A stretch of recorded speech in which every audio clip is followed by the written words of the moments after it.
Hello everybody, can you hear me? Can you hear me? Before we get started, I want to make sure that audio is working okay, that the microphone's working.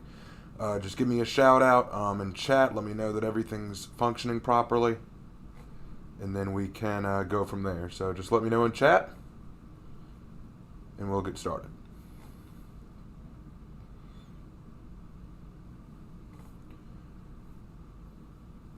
Awesome, thank you guys for letting me know. Okay. So I'm gonna wait just a minute for more people to come on who want to join in. This is an odd time for me to be streaming, I know, and I know 3 streams in a day. It's crazy, right? But this one will be pretty relaxed. I'm not going to be gaming today. I'm just going to be going through some lore stuff, some writing stuff. We're going to be talking about Rainbow Six Siege today, or as I call it, Rainbow Six Cringe. So let's talk for a minute about Rainbow Six Siege. Okay, I want to tell you about basically how I got started on Rainbow Six Siege, what happened, like what got me into it, and then we will go from there and talk about this awful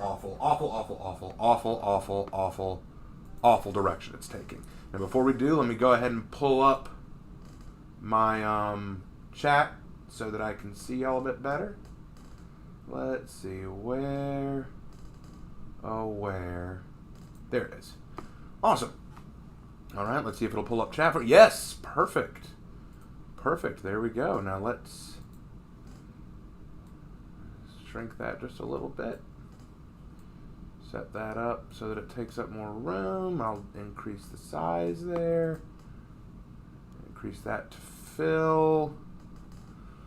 Perfect. Okay, so let's talk a little bit about Rainbow Six Siege. For those who've never played the game or have never heard of it, Rainbow Six Siege was a game that came out about a year before For Honor came out, and it's essentially a operator multiplayer game where the idea is you've got basically they're counter-terrorist operatives from all over the world who have come together as a counter-terrorist amalgamation organization. The idea was that there was this organization called the White Mask Terrorists who had this secret agenda that no one knew. And to fight them, the Rainbow Initiative was started. And Rainbow is basically all these operators from around the world, from various countries and backgrounds, are coming together under one roof to fight this terrorist organization. Now, the game really has nothing to do with the White Mask Terrorist Organization. It has everything to do with 5-on-5 team death matches or team fights. The idea is that the attacking team is trying to do something, be it rescue a hostage, disarm a bomb, or secure an area, and the defending team's job is to try to prevent them from doing that. You can do this through various ways. You can wear out the timer, you can kill everyone on the enemy team, or the attacking team can complete their objective. Now, I wasn't fully into the game because I'm not good at first-person shooter games. I never have been.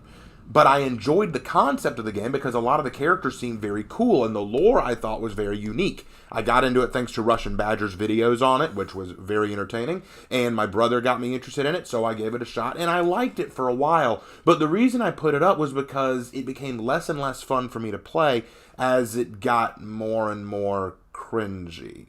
But yeah, and we'll get to that in a little bit. So what's been happening is I have been watching Rainbow Six Siege kind of take a downward spiral. And not in terms of its gameplay necessarily, because I can't really talk towards the gameplay, but towards its lore, absolutely. And I've been doing a series called Rainbow Six Cringe, where either I talk about how horrible I am at the game, which is all cringe, or how horrible the game has become in terms of its lore. Now, I've done like a video on each of the new operators that have come out, like Flores and Osa and all these other characters. This new one came out named Sens. And guys, I thought that it couldn't get worse than Osa. It gets worse than Osa.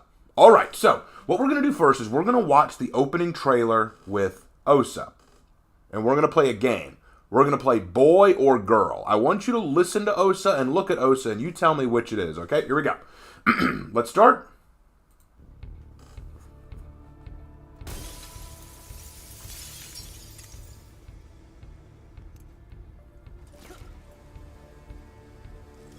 Fighting hostiles is like solving a puzzle.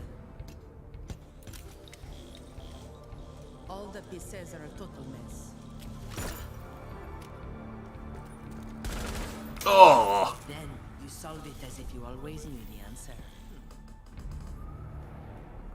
Oh, so cringe. Okay, so let's go back and break this down piece by piece now that you've seen the full thing. Yeah, that whole thing, that whole 30-second thing that you just saw, that was it. That was the whole trailer. All right, so let's break this down. So let's start. And what I'll do is I'll increase to full screen. All right, here we go. All right, first of all, if your whole plan was to go in covert style, breaking the window above the entry point, that's not a good covert option. You just basically shattered that glass. It's now everywhere. Someone's going to hear it. Cameras are going to pick it up. They know where you're entering. So your opposition knows where you've entered the scene. So that was a bad decision. Next.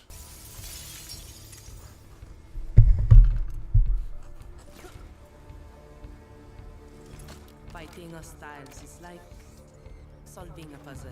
Okay. She says fighting hostiles is like solving a puzzle. Interesting. All the pieces are a total mess. Okay.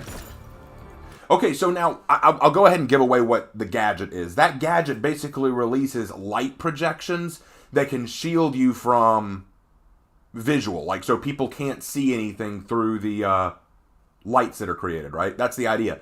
They can't see you. Keep that in mind. Let's keep going. Oh, God. That's... So many things wrong with just that scene. Okay, first of all, I want you to look at the way she's holding that gun. Look at the way she's holding it.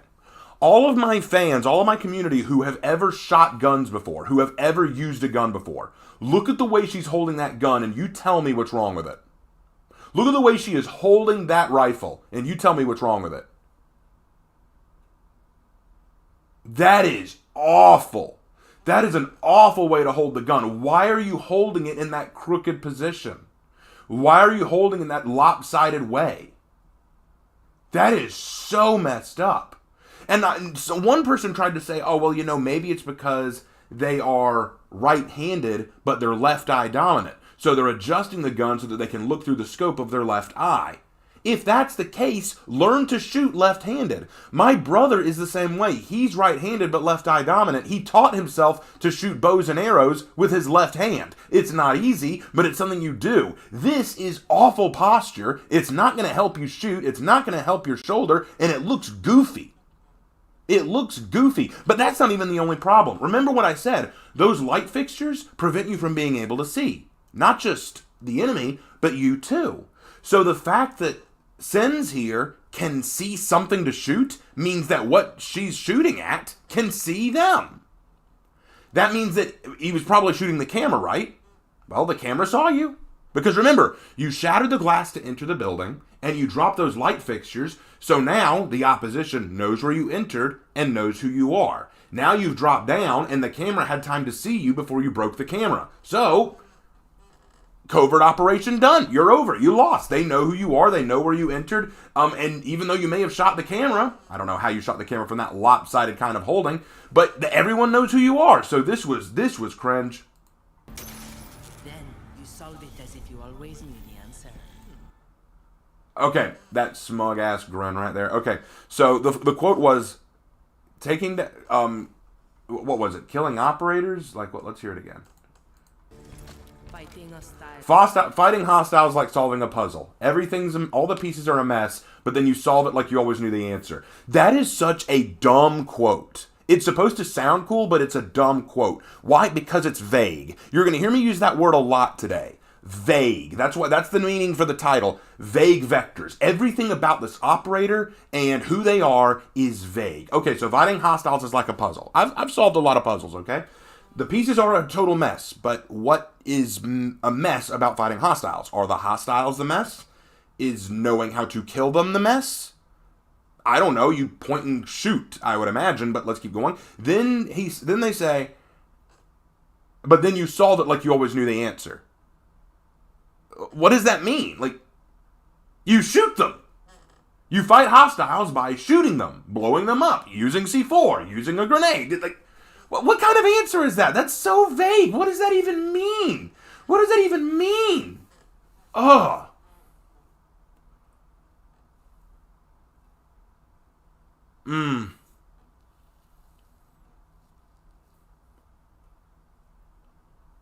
Okay, sorry. I needed a moment to take that in. Okay, so you're seeing why this character is bad. Okay, but it gets worse. Okay, we're gonna leave that now. We're gonna go over to the actual trailer for the operation. We're only gonna talk about Sens and their gadget. I'm not interested in everything else they have to say. We're only gonna talk about Sens, okay? Because that's the lore, right? All right, so let's watch.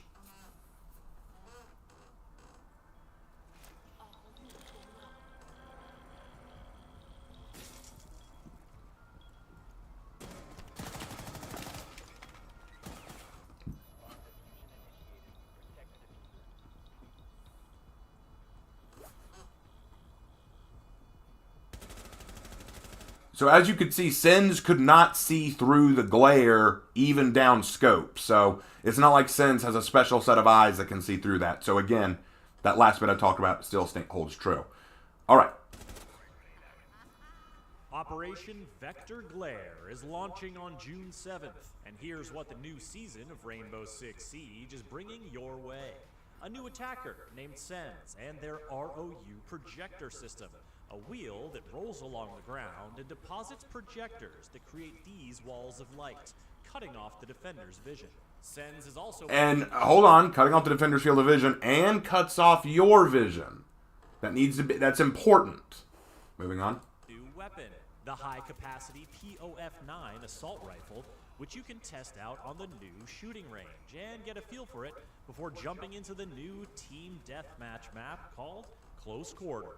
But that's not all. Operation Vector Glare is unlocking a third secondary weapon option for some operators. Yeah, just move on. Giving you a way to earn free operators just by playing with your friends. So let's break it down, starting with Sens. This Belgian operator is a 3-health, 1-speed attacker who brings significant firepower and utility to bear on the battlefield.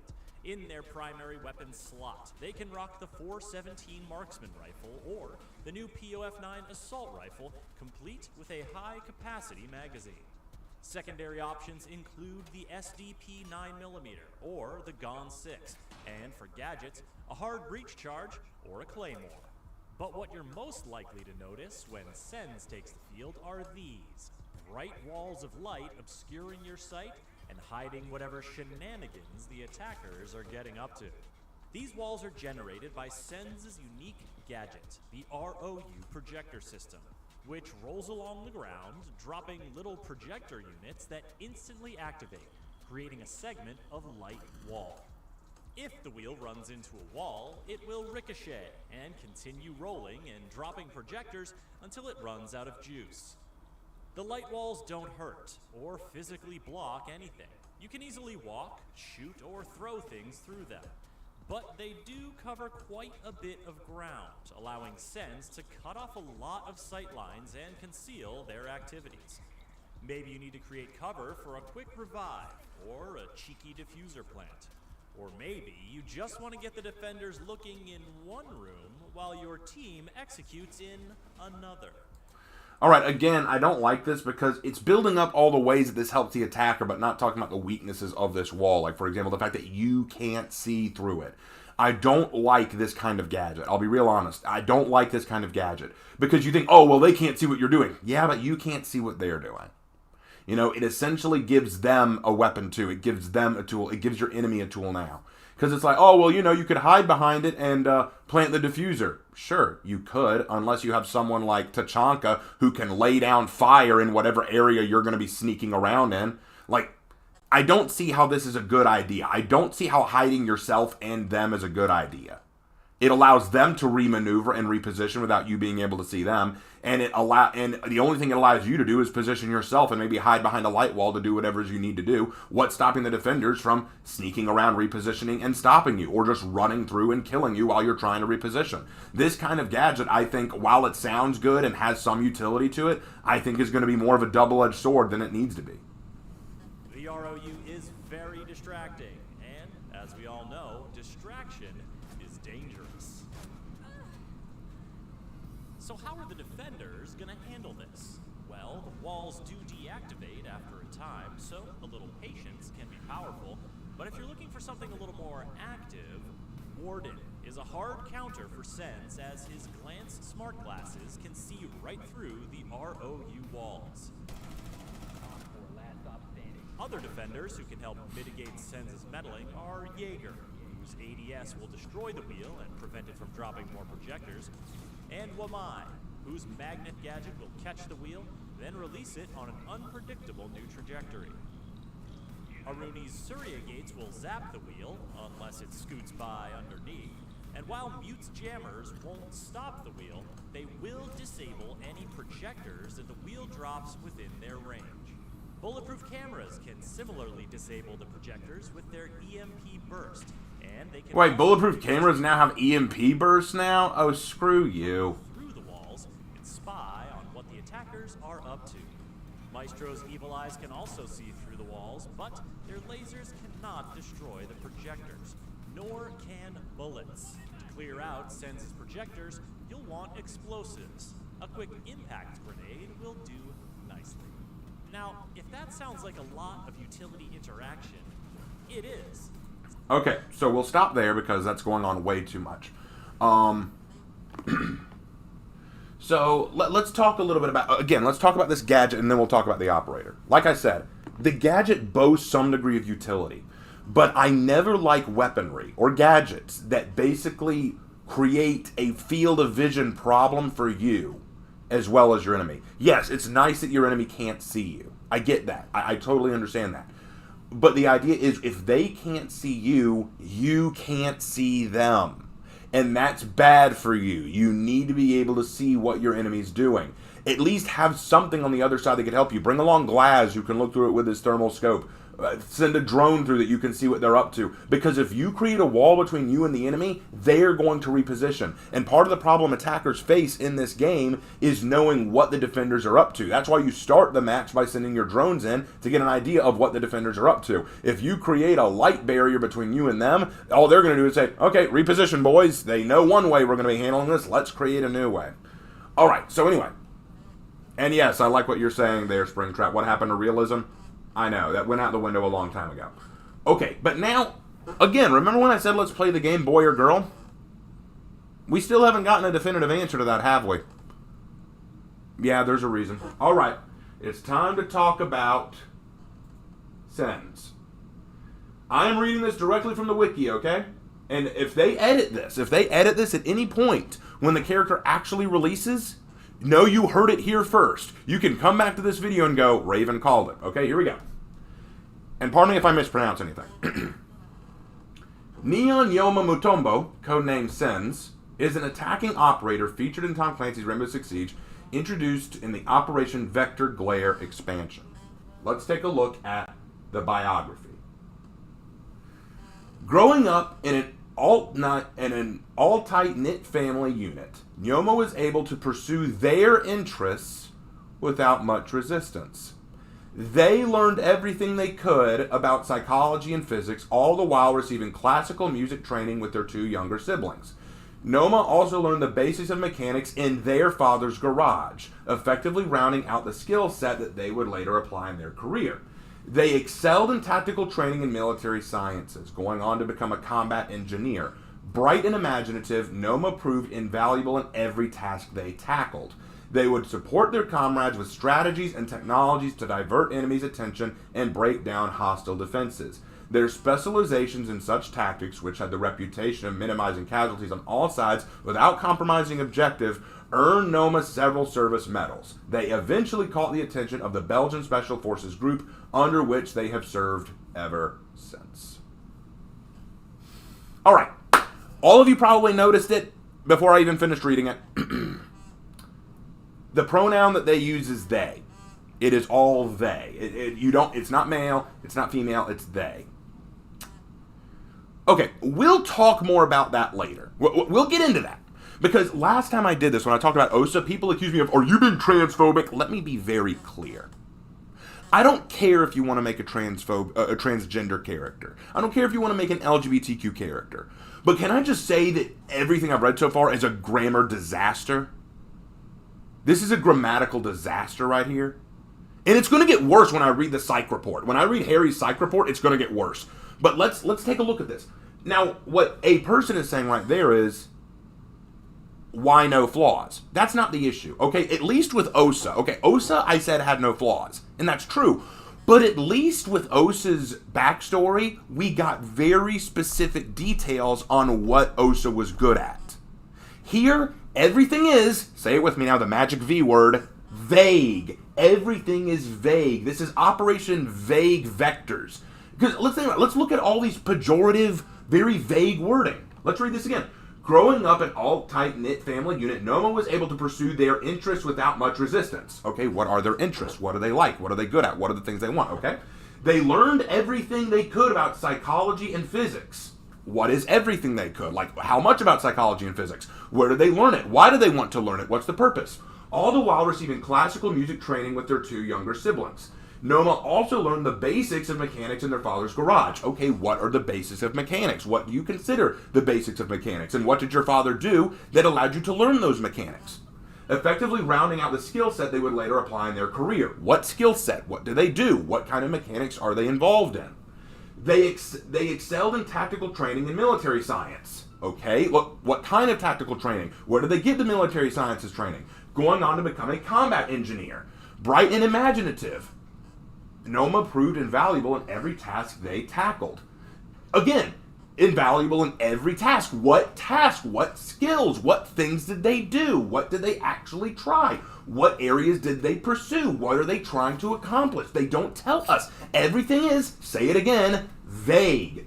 They would support their comrades with strategies and technologies to divert enemies' attention and break down hostile defenses. Their specialization in such tactics, which had the reputation of minimizing casualties on all sides without compromising objectives, earned Noma several service medals. They eventually caught the attention of the Belgian Special Forces group, under which they have served ever since. Okay, again, everything is vague. Give Osa some credit. With Osa, yes, they're flawless, but at least they were clear on what she was flawless in. What Osa did, we understood. We're like, okay, Osa's really good at this. Osa was specialized in robotics. Osa was specialized in creating new inventions.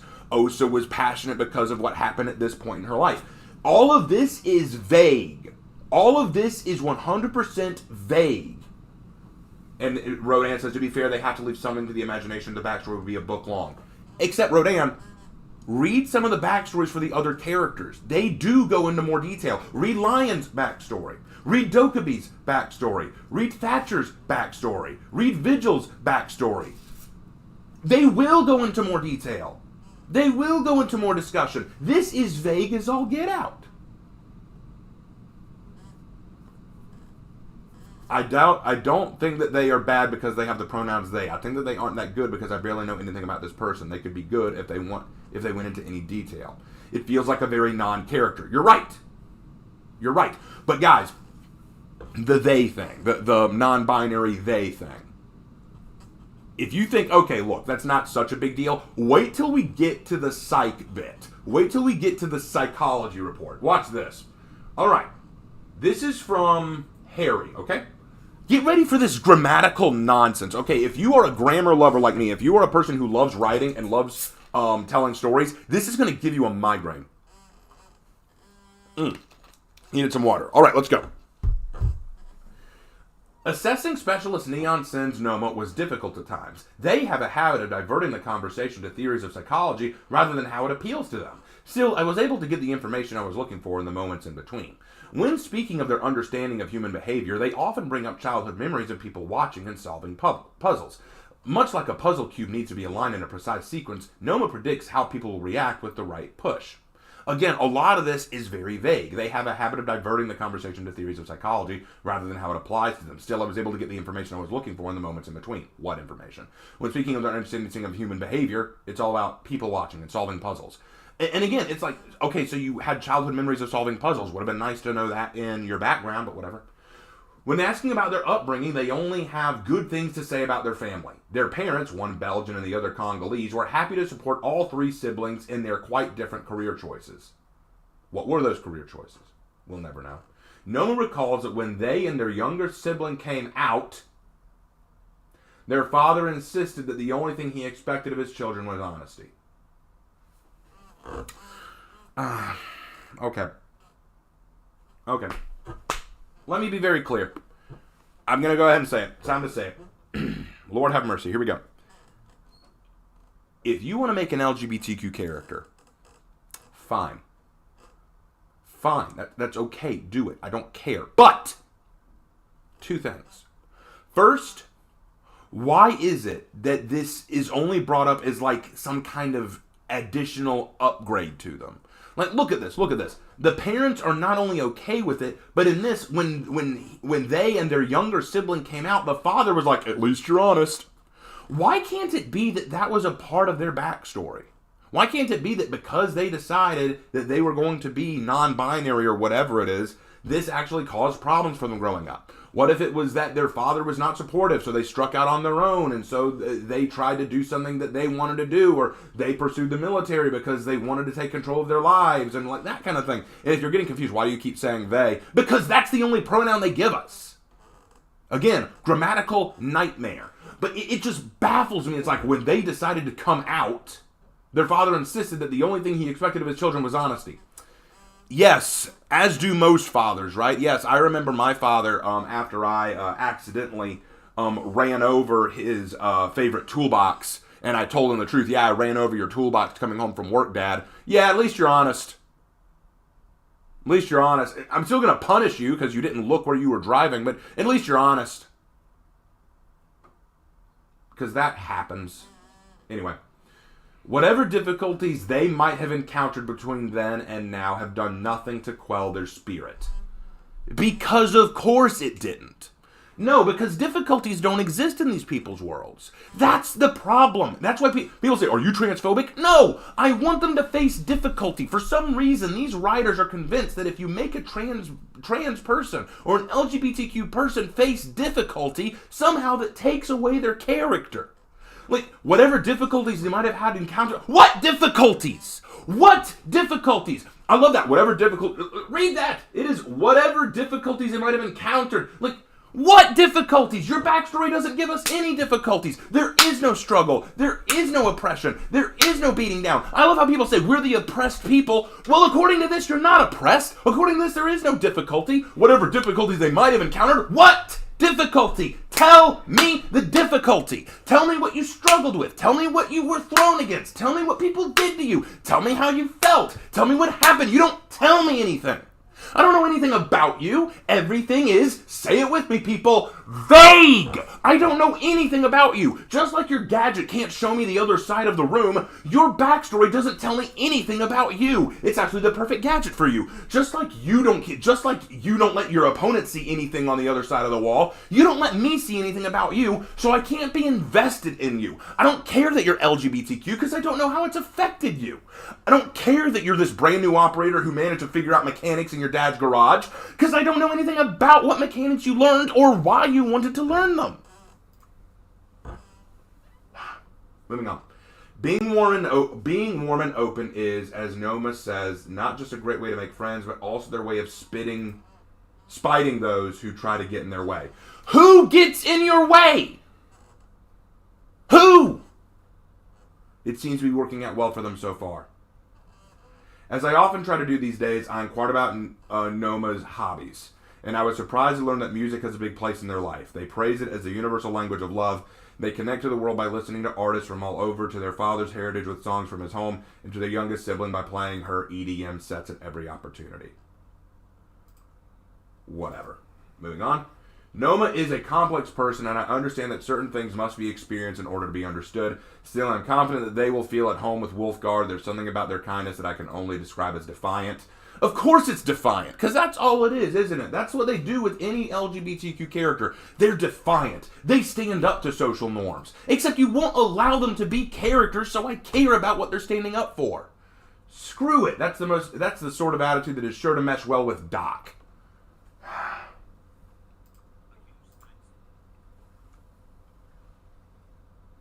Okay. And guys, I hate to say it, but that's not all. It gets worse. It gets worse. Montaigne over here tells us about his experience with Sens. Guys, if this doesn't read like some fanboy's fan fiction about a character, like this is abysmal.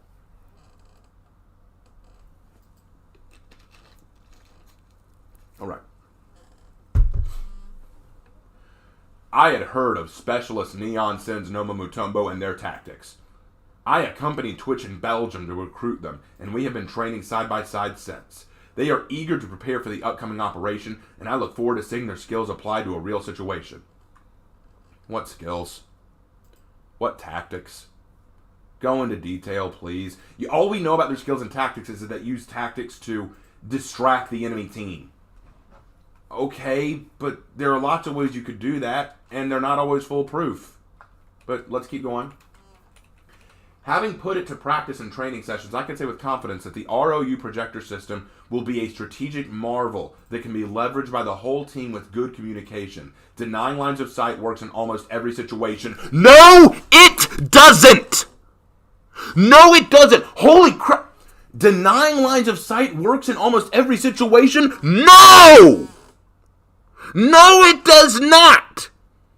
Denying lines of sight to your enemy can also deny your line of sight. What happens? Great question. Let me ask you a great question. I'm going to roll that ROU Sens through a single doorway, a single entry point. Tachanka decides to stand there and aim his gun at that entry point and start firing that LMG at the entry point. I don't care if you can see him or not. He doesn't need to see you. He just needs to lay down suppressive fire. You're not moving. And then suddenly, lights gone. Oh, wow, I guess that didn't work for you, did it? Let's try another one. You deny lines of sight through two doorways. Smoke throws gas at both. He kept you out. Tachanka throws his fire bombs at the doorway. He kept you out. Doku, Mute leaves his thing so that your drones can't go through. They kept you out. You can't see either. This is retarded. God. All right, let's keep going. Denying lines of sight works in almost every situation. It forces all enemies to reconsider their tactics and their positioning. Yeah, it does. Want to know what happens when your enemies reconsider their tactics and positioning? It means you don't know what they're going to do next. Tell me how that works. Next. Sens loadout makes them a one-person... Oh, get ready for that. Oh, God, wait till he talks about the guns. You're going to love this. Sens loadout makes them a one-person army, as they can bring any of their weapons and still be ready for any eventuality. I'm going to read this like a nerd reading off their D&D character. The new POF 9 assault rifle is incredibly reliable, so I understand why it might be their weapon of choice. The 417 marksman rifle is a powerful option. The SDP 9mm is a solid secondary weapon, but I saw how quickly they took to the Gaunt 6, a tool that, like that, is essential for versatility. Like, you're just reading off. You're not telling us anything about the weapons or what makes them reliable or what makes them good. You're just saying they are. What about the POF 9 is better than another rifle? What about the 417 marksman rifle is better than, say, Dokubi's rifle? What about the SDP 9mm makes it a solid secondary weapon, but not as good as the Gon 6, which is essential for versatility? I'm sorry, but tell me about it. Stop being, say it with me, vague. Everything is vague. You're not telling me diddly. You're not telling me squat. There's nothing here. There's nothing to understand. There's nothing to respect. You want me to talk about how awesome this operator is, but you will not tell me what's awesome about them. You're just saying their guns are really good. Their gadget is really good. They are really good. What is good? We're not done though. Of course, Wolfguard is a new chapter, and Sens will help us determine how we can work together to make the world a safer place. We think very similarly in how a soldier's prowess is not measured in lives taken. For me, it's protecting my people. For Sens, it's reducing all casualties by taking control of the battlefield. Since I'll be going on this mission with Sens and Lion, the three of us took the time to get familiar with each other's combat capabilities. I wasn't worried about Lion. I was pleased to learn that Sens is a natural at teamwork. 'Cause of course they are. They excel at setting up tactical opportunities for the rest of us, but also at capitalizing on our actions. 'Cause of course they do! You know, I love the fact that they had Sens and Lion team up, because Lion actually has issues with some of the other operators. Doc doesn't like him very much. Thatcher punched him in the teeth. He is Catholic. I wonder how Sens, a transgender, would get along with Catholic Lion. How do you think that would have actually been interesting, that they actually have to learn to work together despite... You know what? Lark and I were talking about this the other day. One of the biggest problems with Rainbow Six Siege is that you're expecting these people from different belief systems, different cultures, and different backgrounds to just all work together seamlessly, flawlessly. They excel at setting up tactical opportunities for the rest of us, but also at capitalizing on our actions. And guess what? They walk on water too. They can turn water to wine as well. Did you know that? Yeah, Sens is just Jesus. There's nothing Sens can't do. And everyone likes Sens despite the fact that some people might be transphobic. You mean out of this entire versatile list of operators, none of them looked at that and said, I don't think I want to refer to you as they. None of them said that. They just all said, yep, we're totally woke with you. Right there with you. Yep, no, we're totally with you.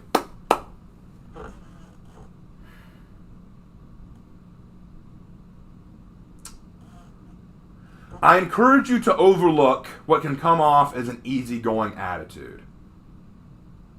This is what we call in the writing world a made-up flaw. Because an easygoing attitude is not a flaw. Easygoing just means you're laid back. It doesn't mean you're flawed. But they throw that in to sort of say, oh, look, they're kind of flawed. They kind of have an easygoing personality. No, it's not a flaw. A flaw is a character issue that they're working to overcome.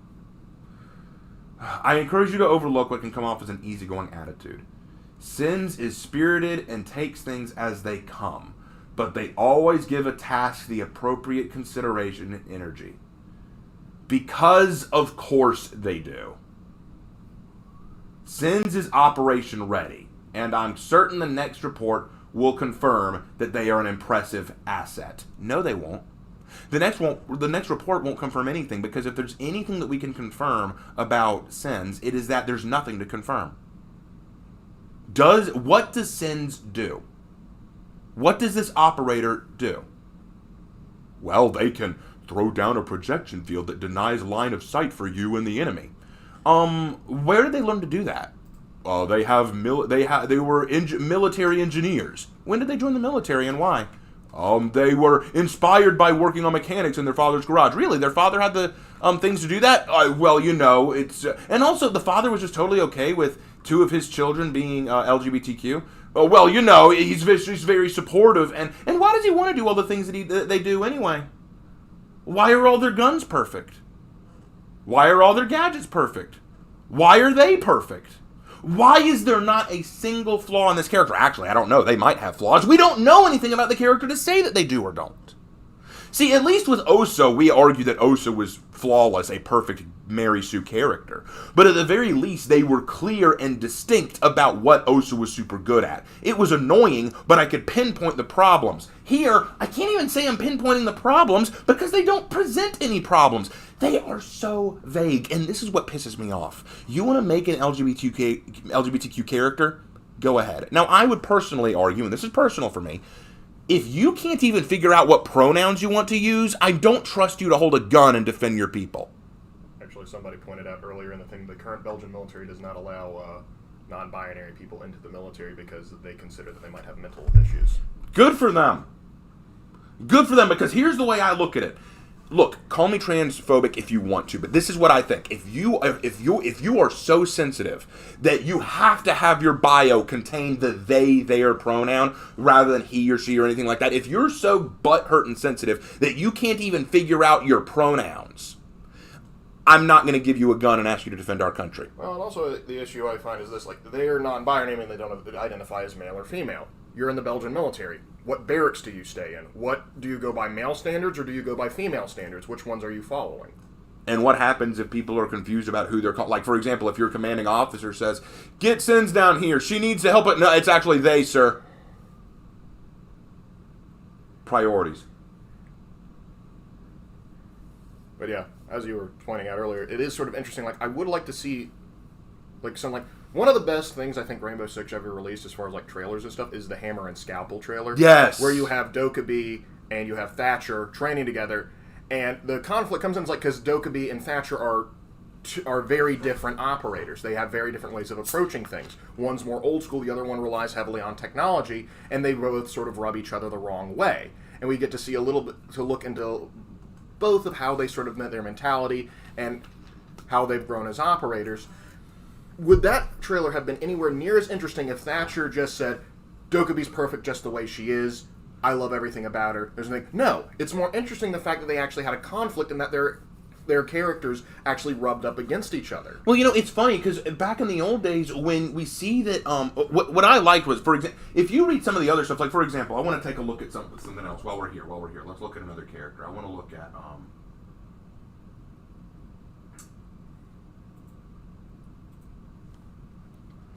let's look up Mozzie from R6. Let's look up Mozzie. Just the first one that came to mind. Mozzie was the first one that came to mind. Take a look at this. Oh, wrong one. I wanted to go to the wiki. Okay, Mozzie. Okay, let's just take a look at his. Right after year 10, Max Goose applied to enter the Australian Defence Force Academy, later working in combat and security. He joined an infantry regiment that incorporated dirt bikes and all-terrain vehicles in their reconnaissance operation. Goose excelled in land navigation and became the two-wheeler expert in raid, scouting, and convoy operations. Okay, look at that. Way more direct, it explains a lot more. He joined the Australian Force Academy. He joined an infantry regiment that incorporated dirt bikes and all-terrain vehicles, and that's why he became an expert in two-wheeler experts in raids. Okay, much better. Following Operation Catalyst, he was handpicked to join the Special Air Service Regiment so long as he passed selection and refrained from talking back. Okay, so apparently he has an issue with back talk. His specialized off-road skill sets and quick thinking were highly prized, even though his driving style appeared reckless. He deployed to Operation Slipper and served until the operation's conclusion. He later received the National Emergency Medal for saving firefighters during the Esperance bushfires. But Goose is a calculated daredevil who loves testing upcoming military stealth bikes, but he says there's no bigger honor than being asked to join Rainbow Six. He's a daredevil. We already see there's some flaws in his character. He's a thrill seeker. But look at the adrenaline junkie. But look at the psychology report. On their own, Specialist Max Mozzie Goose and Specialist Tori Gridlock Taliofarias perform exceedingly well, but together they pull off some amazing, even harebrained stunts, sure to make the sternest of commanders crack a smile. When they succeed, of course. When they succeed, of course! They can fail! They can screw up! Just like their Operation Esperance Birdfighter, these two specialists create their remarkable balance seldom seen between two operators. I'm curious to see if they could still help each other as opponents, or if duty will take precedence over their friendship. He's a speed demon, not just on his bike, but how he processes information. By the time others are done parsing a problem, he has already considered the feasibility of a particular course of action, having weighed all the pros and cons, and he's already kickstarting his bike. Those seconds he's saving are precious. All the while, he's smirking beneath that mustache, and there's this shine to his eyes that makes everyone uneasy. I believe he's a troublemaker in spirit, but a real showman at heart. I love that! That's endearing. It tells us about the character, it tells us about his personality, it tells us how he thinks, it tells us that, yeah, he's a troublemaker, but he's a showman. He wants to make a scene.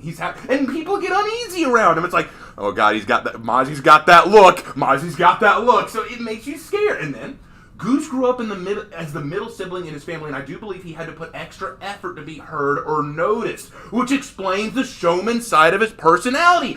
Look at that! Flawed. It explains his backstory. It explains why he wanted to be noticed. He jokes that his parents paid more attention to him the moment he engaged in extreme sports like his freestyle mountain biking, dune buggy racing, and the occasional hang gliding. He told me that the moment he told his mom he did skydiving and dirt bike, she completely lost it. Again, difficulties with parents. Why didn't we get that with Sens? I don't know. Their father's just fine with everything. She does. I've had the pleasure of hearing the extent of his profanity. Oh, so he's got a dirty mouth. Though, like he is Australian. So. Yeah. Though, like many behavioral psychologists, I've seen enough evidence to support the theory that swearing is good for you, that it's not maladaptive. I've even seen Specialist Goose use humor to cover pain. Cover pain? Oh! He hurts. There's problem. Though I wonder if he's using vulgarity to make up for his physical stature, likely to appear more intimidating. So far, all my observations indicate that he became quite furious when his height is made all the more obvious. See, look at that! Already a much more well-rounded person. It's excellent, but let's go even further. Let's look at let's look at the talk about his Gadget, because you have to have device notes, and here Dokubi talks about his device. Dokubi talks about it. Of course, I get asked to evaluate Mozzie's pest. I'm the only one around with any hacking cred, so here's what I know. Once the pest is deployed, it's programmed to search a specific area, latching onto the nearest enemy drone and obscure the camera. Then it initiates the override sequence. Their drone now belongs to him. It happens fast. Even faster as Mozzie's shooting the pest directly at a drone. That explains perfectly what the thing's designed to do and how it works. Montaigne didn't even explain how Sens' gadget worked. Just said, it works really well. It can work in almost any situation. Screw you! Next, unlike most devices, the pest auto-destructs by dissolving into thin air.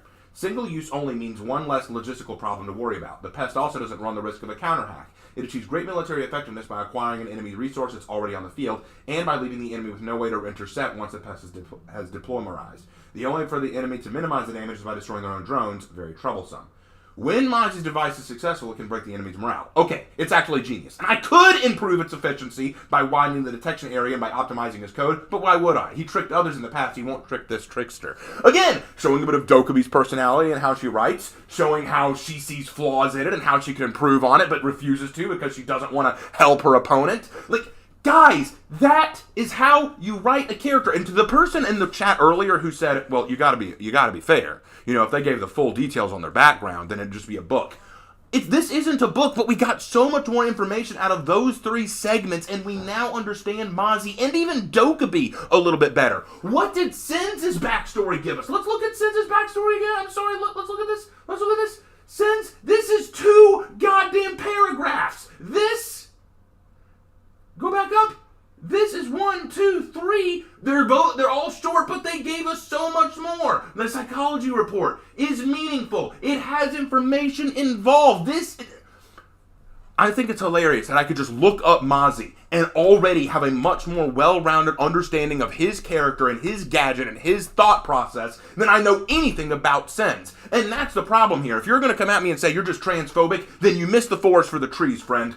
The problem with Sens is everything about them, and say it with me, the magical V word, vague, completely vague. Their gadget is perfect for them. Because just like their gadget denies us being able to see them moving around, we know nothing about them. We know nothing about them except for the fact that they seem to be able to do everything perfectly. They get along with everyone fine. If that isn't the most lazy nonsense.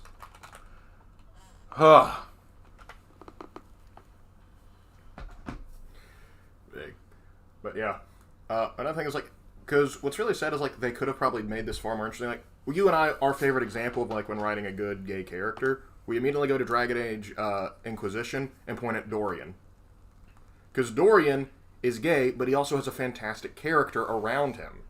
He is like, I always, like, anytime I could, I would have him on my team because he's hysterical to have around. It wasn't just like, oh, he's gay. Oh, what other personality traits does he have? He's just gay. No, he was more than that. He was kind of a spoiled rich kid, but also enjoys being a bit of a pariah. He goes around, he genuinely loves his homeland, but recognizes the flaws with it. There is a full-on character to him. And you could say that with a lot of the other characters in Dragon Age Inquisition. Or, I know you haven't seen Brooklyn Nine-Nine, but the police captain in Brooklyn Nine-Nine is very much the same way. He's gay, but he has a character behind him, and not only that, but a good character arc. Well, the way I see it is this. And then I'll probably end on this note because we've been going for a while, and I don't want to go too long. Here's the thing. I'm noticing that in the chat, there's at least 1 or 2 people saying we're gay or we're LGBTQ, and we want a character too. Here's the problem I see. Regardless of personal beliefs about LGBTQ people in the military, regardless of that, my issue with writing an LGBTQ person like this is that they are so scared of giving them a personality, giving them difficulty, giving them struggles, giving them flaws. Because I think they're under this impression that if you give an LGBTQ person flaws, it somehow is an insult to LGBTQ people. But it's not. It's not an insult. Flaws are what make us who we are. Our ability to confront our flaws and overcome them defines who we are as people. That's the nature of character. In stories, characters don't just fight the outward bad guys, they fight their inward struggles. That's what makes good character drama. We get to see them evolve and grow by overcoming their shortcomings. If you create a character who has none, or you're not willing to explore what those flaws or difficulties are, or you're not willing to explore how people might be rubbed the wrong way by them, then all you're doing is creating a vague stereotype. And then when people say, this is horribly written, the only defense you can come up with is, oh, because they use they as a pronoun? No, because you wrote a terrible character. If you want to hide behind the LGBTQ symbol so that we can't criticize your character, that's a bad sign. That is a really bad sign. And if anyone comes at me in the comments saying, what, you're transphobic, then you didn't watch my video or you didn't care about what I had to say. You didn't pay attention. I think we can sum it up with the good quote, to err is to human. To err is to human. So, and that's just me, but I want to reach out to Belgium. If I have any Belgium viewers in my audience, how do you feel about Rainbow Six Siege finally having a Belgian operator, and this is what you get? How does that make you feel? You finally get your Belgian operator. You finally get some representation in this game, and this is what you got. How does that make you feel? I can't imagine that feels good. I can't imagine that's a good feel. And I have to say, with the exception of the Japanese operator they released recently, who was kind of well written but still had some issues, all the ones that they've released so far, Flores, Osa. Well, it's interesting because they progressively get worse. Like, Flores wasn't too bad. Like we thought the character was obnoxious, but at least there were legitimate flaws in there. Yeah, we saw some issues in his character. So Flores was kind of cringe, but he wasn't deplorable. Osa, we thought, you're not getting worse than Osa. Osa's the epitome. Osa's as bad as it gets. And then this comes out, and it's like, I'd have rather you been like Osa. Because at least then I could have just called you a Mary Sue and been done with it. But no, you're so vague, I can't even know what gender you are. Oh, man. All right. Well, I think that's about to wrap it up, guys. We've been at this for almost an hour. I want to thank Lark for coming in a little late to share his thoughts. He was gone for a minute, but he's back now. But no more videos today, I don't think. I think today's probably going to be a rest day after this. Speed run something. Well, I mean, I got to go to work later anyway. I've got about 2 hours before I need to hit the bricks. But anyway, let's go ahead and wrap this up, guys. Thank you so much for watching. Had a lot of fun doing this. I hope y'all enjoyed this episode of Rainbow Six Cringe. And I will see you in my next episode. Take care. Have a good one, guys.